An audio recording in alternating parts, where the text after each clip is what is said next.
এই ভারতের বেতনভুক্ত কর্মচারী শেখ হাসিনা ভারতের প্রেসক্রিপশনে এই গুম খুন হত্যাকাণ্ডগুলোকে চালিয়েছে।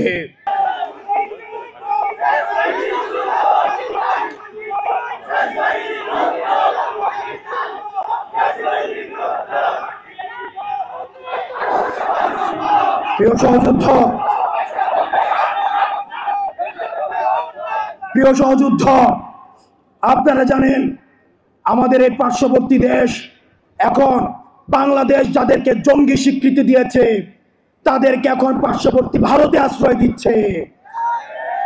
এই ভারতের বেতনভুক্ত কর্মচারী শেখ হাসিনা ভারতের প্রেসক্রিপশনে এই গুম খুন হত্যাকাণ্ডগুলোকে চালিয়েছে।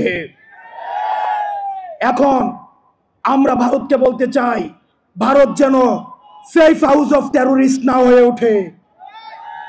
আমরা ভারতের সাথে আর কোনো নীল ডাউন ডিপ্লোমেসিতে যেতে চাই না।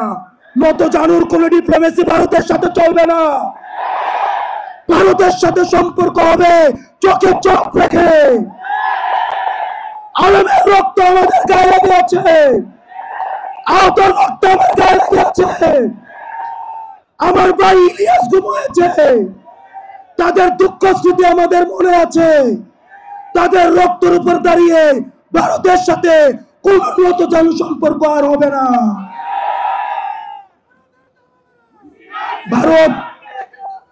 ভারতের সাথে আমাদের সম্পর্ক হবে ন্যায্যতার ভিত্তিতে, আমাদের ঈর্ষার ভিত্তিতে।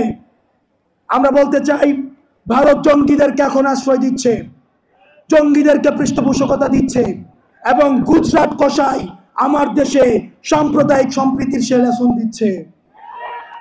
আমরা গুজরাট কসাইকে বলতে চাই, আমার ভাই আবু আলিফকে দিন দুপুরে রাস্তায় ফেলে জবাই করা হয়েছে।